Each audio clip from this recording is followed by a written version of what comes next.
ថ្ងៃទី3សម្ព័ន្ធភាពដ៏ស័ក្តិសិទ្ធិឧបមាថាប្រសិនបើអ្នកជាមនុស្សចុងក្រោយដែលនៅលើលោកនេះនោះអ្នកនឹងមិននឹកចង់ធ្វើអ្វីទៀតឡើយតើខំគូររូបធ្វើអ្វីបើគ្មានអ្នកណាមើលផងនោះតើខំនិពន្ធចម្រៀងធ្វើអ្វីបើគ្មានអ្នកណាស្ដាប់ផងនោះតើច្នៃបង្កើតវត្ថុថ្មីឡើងមកធ្វើអ្វីបើគ្មាននរណាប្រើវាផងនោះហើយគ្មានហេតុផលត្រូវដើរទៅណាមកណាទេព្រោះមិនថាទៅទីកន្លែងណាក៏គ្មានអ្វីខុសគ្នាដែរគឺគ្មានមនុស្សទេដូច្នេះតើឲ្យទៅរកភាពរីករាយឬសេចក្តីសុខមកពីណាក្នុងជីវិតការតាក់ទងនឹងការមានបទពិសោធន៍រួមគ្នាជាមួយអ្នកដទៃនេះហើយដែលផ្ដល់សេចក្តីសុខអត្ថន័យនិងគោលដៅដល់ជីវិតហេតុនេះសម្ព័ន្ធភាពមានឥទ្ធិពលចំពោះជីវិតជាងរឿងផ្សេងដើម្បីទទួលបានជីវិតដូចក្តីស្រមៃគឺអាស្រ័យលើអ្នកយល់ថាតើសម្ព័ន្ធភាពរបស់អ្នកជះឥទ្ធិពលចំពោះជីវិតអ្នកកម្រិតណាក្នុងពេលនេះហើយតើវាជាឱកាសដ៏មានថាមពលបំផុតចំពោះការដឹងគុណដើម្បីចាប់ផ្ដើមផ្លាស់ប្ដូរជីវិតអ្នកយ៉ាងមហស្ចារ្យកម្រិតណាពេលនេះវិទ្យាសាស្ត្របានទទួលស្គាល់បញ្ញាញាណរបស់អ្នកប្រាជ្ញកាលពីបុរាណហើយតាមរយៈការសិក្សានិងការស្រាវជ្រាវបានបង្ហាញឲ្យឃើញថាមនុស្សដែលអនុវត្តដោយការដឹងគុណនឹងមានសម្ព័ន្ធភាពជិតស្និទ្ធស្រឡាញ់គ្រួសារនិងមិត្តភក្តិកាន់តែខ្លាំងថែមទាំងទទួលបានចំណាប់អារម្មណ៍និងការចូលចិត្តពីអ្នកដទៃទៀតផងតែមានស្ថិតិគួរឲ្យរន្ធត់មួយដែលបានពីការសិក្សាស្រាវជ្រាវបានបង្ហាញថាការរអ៊ូរទាំពីអ្នកដទៃម្ដងមិនថាជាគំនិតឬវាចា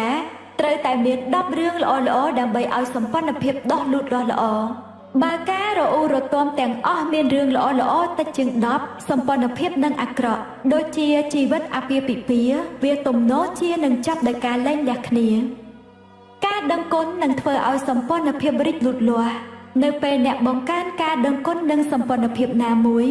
នោះអ្នកនឹងទទួលបានសេចក្តីសុខថ្កុំថ្កើងនិងរឿងល្អក្នុងជីវិតយ៉ាងមហស្ចារ្យហើយការដឹងគុណចំពោះសម្ព័ន្ធភាពវាពុំមែនផ្លាស់ប្ដូរត្រឹមតែសម្ព័ន្ធភាពនោះទេគឺផ្លាស់ប្ដូរខ្លួនអ្នកទៀតផងដែរមិនថាអ្នកពូកែខឹងប៉ុណ្ណាការដឹងគុណអាចធ្វើឲ្យអ្នកក្លាយជាមនុស្សពូកែអត់ធន់មានការយោគយល់មានការអាណិតអាសូរនិងមានសេចក្តីមេត្តាកាន់តែខ្លាំងរហូតដល់ចំណុចដែលអ្នកស្ទើរតែចាំខ្លួនឯងមិនបានកុំហឹងបន្តិចបន្តួចដែលអ្នកមានឬការរអ៊ូរទាំពីរឿងសម្ព័ន្ធភាពវានឹងបាត់ទៅវិញព្រោះនៅពេលណាអ្នកដឹងគុណអ្នកណាម្នាក់ពិតប្រាកដនឹងគ្មានអ្វីដែលអ្នកនឹកចង់ផ្លាស់ប្ដូរក្នុងខ្លួនមនុស្សនោះទេអ្នកនឹងឈប់រអ៊ូរទាំស្ដីបន្ទោសឬតិទៀនពួកគេព្រោះអ្នករវល់តែដឹងគុណចំពោះរឿងល្អរបស់ពួកគេតាមពិតអ្នកនឹងលែងមានថ្ងៃមើលឃើញរឿងផ្សេងដែលអ្នកធ្លាប់រអ៊ូទៀតហើយយើងមានជីវិតរស់នៅត្រឹមតែពេលនេះដែលបេះដូងរបស់យើងដឹងដល់អ្វីដែលមានតម្លៃរបស់យើងប៉ុណ្ណោះពាក្យសម្ដីមានអានុភាពខ្លាំងក្លាណាស់ប្រសិនបើអ្នករអ៊ូដាក់អ្នកណាម្នាក់ជាអកុសលគឺអ្នកបំផ្លាញជីវិតខ្លួនឯងជីវិតរបស់អ្នកទៅវិញទេដែលមានបញ្ហាតាមច្បាប់នៃការស្រូបទាញមិនថាអ្នកគិតឬនិយាយពីអ្នកណាទេអ្នកនឹងនាំវាមករកខ្លួនអ្នកនេះហើយគឺជាហេតុផលដែលអ្នកប្រាជ្ញនិងបរមគ្រូឆ្នើមក្នុងលោកប្រាប់ឲ្យយើងអនុវត្តការដឹងគុណពួកគេដឹងច្បាស់ថាដើម្បីឲ្យទទួលបានកាន់តែច្រើនក្នុងជីវិតរបស់អ្នកដើម្បីឲ្យជីវិតអ្នកមានតែភាពថ្កុំថ្កើងយ៉ាងមហស្ចារ្យអ្នកត្រូវដឹងគុណអ្នកដទៃក្នុងលក្ខណៈជារបស់គេបើមនុស្សចំណិតទាំងអស់របស់អ្នកនិយាយថាខ្ញុំស្រឡាញ់ឯងស្រឡាញ់ក្នុងលក្ខណៈជាឯងតើអ្នកនឹងមានអារម្មណ៍ដូចម្ដេចគោលប្រតិបត្តិស័ក្តិសិទ្ធិនៃថ្ងៃនេះគឺការដឹងគុណមនុស្សក្នុងលក្ខណៈជាខ្លួនពួកគេគឺពួកគេទោះសម្ព័ន្ធភាពរបស់អ្នកពេលនេះល្អតែវានឹងជួយបង្កើនភាពវិសេសថែមទៀតតាមរយៈគោលប្រតិបត្តិនេះហើយតាមរយៈអ្វីគ្រប់យ៉ាងដែលអ្នករកឃើញដើម្បីដឹងគុណក្នុងខ្លួនមនុស្សម្នាក់អ្នកនឹងឃើញថាការដឹងគុណស្ដែងភាពស័ក្តិសិទ្ធិយ៉ាងអស្ចារ្យរបស់វាហើយសម្ព័ន្ធភាពរបស់អ្នកនឹងស្អិតរមួតដោយក្តីប្រាថ្នានឹងថ្កុំថ្កើងជាងពេលដែលអ្នកធ្លាប់គិតថាវាអាចទៅរួចទៅទៀតចូលជ្រើសរើសមនុស្សដែលមានសម្ព័ន្ធភាពជិតដិតនឹងអ្នកបំផុត3នាក់ដើម្បីធ្វើការដឹងគុណអ្នកអាចជ្រើសរើសភរិយាកូនប្រុសឪពុកសង្សារដៃគូធុរកិច្ចឬប្អូនស្រីអាចជ្រើសរើសមិត្តភក្តិដែលល្អបំផុតជីដូនឬអ៊ំអាចជ្រើសរើសមនុស្សដែលមានសម្ព័ន្ធភាពជិតដិតបំផុតក៏បាន3នាក់ដែលសំខាន់ចំពោះអ្នកតែ អ្នកត្រូវតែមានរូបថតអ្នកទាំង3នាក់នោះ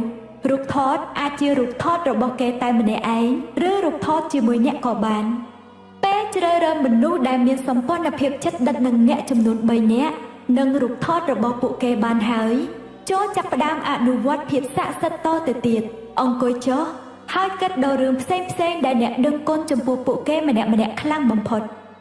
តើអ្នកស្រឡាញ់ចំណុចណាក្នុងខ្លួនគេតើគុណសម្បត្តិដែលល្អបំផុតរបស់គេគឺអ្វីអ្នកនឹកគុណដែលគេចេះអត់ធ្មត់ក្នុងការស្ដាប់មានទេពកោសល្យមានកម្លាំងចិត្តសម្រេចចិត្តដាច់ខាតឆ្លៀសវៃពូកែសើចមានអារម្មណ៍រីករាយកែវភ្នែកភ្លឺថ្លាញញឹមស្រស់និងទឹកចិត្តដ៏ល្អប្រពៃរបស់គេអ្នកនឹកគុណដល់រឿងផ្សេងដែលអ្នកធ្វើរួមជាមួយគេឬនឹកដល់កំឡុងពេលគេនៅដើម្បីអ្នកយកចិត្តទុកដាក់និងគាំទ្រអ្នកបន្ទាប់ពីគិតដល់រឿងដែលអ្នកត្រូវដឹងគុណក្នុងខ្លួនមនុស្សនោះមួយរយៈហើយចូលដាក់រូបរបស់គេនៅខាងមុខអ្នករួចហើយសរសេររឿងដែលអ្នកត្រូវដឹងគុណខ្លាំងបំផុតក្នុងខ្លួនមនុស្សនោះ5រឿងចូលទៅក្នុងសៀវភៅឬកុំព្យូទ័រសរសេរបណ្ដាលសម្លឹងមើលរូបថតគេបណ្ដាលចាប់ផ្ដើមមួយប្រយោគដោយសរសេរពាក្យថាអរគុណរួចដាក់ឈ្មោះគេរួចហើយសរសេរនៅអ្វីដែលអ្នកមានអារម្មណ៍ដឹងគុណឧទាហរណ៍អរគុណចរដែលតែងតែធ្វើឲ្យខ្ញុំសើចឬអរគុណម៉ែដែលតែងគាំទ្រកូនឲ្យបានរៀនរហូតដល់ចប់មហាវិទ្យាល័យធ្វើកំណត់ត្រារួចរាល់ទាំង3នាក់ហើយចូលបន្តគោលប្រតិបត្តិស័ក្តិសិទ្ធិនេះដោយដាក់រូបថតរបស់ពួកគេតាមខ្លួនទៅកន្លែងធ្វើការក្នុងថ្ងៃនេះដាក់កន្លែងដែលអ្នកអាចឃើញញឹកញាប់នៅពេលណាក៏ដោយដែលអ្នកឃើញរូបថតនោះនៅក្នុងថ្ងៃនេះចូលនឹកគុណបុគ្គលនោះដោយការនិយាយពាក្យស័ក្តិសិទ្ធិថាអរគុណដូចជាអរគុណហេលីប្រសិនបើអ្នកមិនសូវនៅកន្លែងធ្វើការទេចូលដាក់រូបថតនោះតាមហោប៉ៅឬកាបូបហើយព្យាយាមមើលរូបថតនោះឲ្យបាន3ដងក្នុងមួយថ្ងៃដោយធ្វើដូចគ្នាគ្រប់ទាំង3នាក់ពេលនេះអ្នកដឹងពីវិធីប្រើធម្មពលស័ក្តិសិទ្ធិនៃការដឹងគុណដើម្បីផ្លាស់ប្ដូរសម្ព័ន្ធភាពរបស់អ្នកឲ្យក្លាយជាសម្ព័ន្ធភាពស័ក្តិសិទ្ធិហើយទោះបីជាវាពុំមែនជាផ្នែកមួយនៃគោលបំណងក្នុងសៀវភៅនេះតែអ្នកអាចនាំយកគោលការណ៍ដ៏គួរឲ្យចាប់អារម្មណ៍នេះទៅប្រើរាល់ថ្ងៃបានបើអ្នកចាំបាច់ត្រូវធ្វើឲ្យគ្រប់សម្ព័ន្ធភាពរបស់អ្នកបានល្អពិសេសអ្នកអាចប្រើវាជាច្រើនដងក៏បានតាមតែអ្នកចង់អ្នកកាន់តែដឹងគុណដល់រឿងល្អៗក្នុងសម្ព័ន្ធភាពខ្លាំងប៉ុណ្ណាគ្រប់សម្ព័ន្ធភាពក្នុងជីវិតរបស់អ្នកក៏នឹងផ្លាស់ប្ដូរយ៉ាងអស្ចារ្យតាមនោះដែរគោលប្រតិបត្តិស័ក្តិសិទ្ធិទី3សម្ព័ន្ធភាពដ៏ស័ក្តិសិទ្ធិ1អនុវត្តគោលប្រតិបត្តិស័ក្តិសិទ្ធិលេខ1គឺគិតដល់តែរឿងល្អៗនៃជីវិតសារឡើងវិញពីប្រការ1ដល់ប្រការ3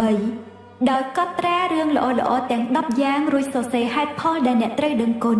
អានកំណត់ត្រានេះសារជាថ្មីម្ដងទៀតលុះពេលអានរឿងល្អនីមួយចប់ហើយចូលនិយាយថាអរគុណអរគុណអរគុណហើយធ្វើឲ្យអារម្មណ៍ដឹងគុណចំពោះអ្វីល្អៗទាំងនោះមានសភាពជ្រាលជ្រៅបំផុតតាមដែលអាចធ្វើបាន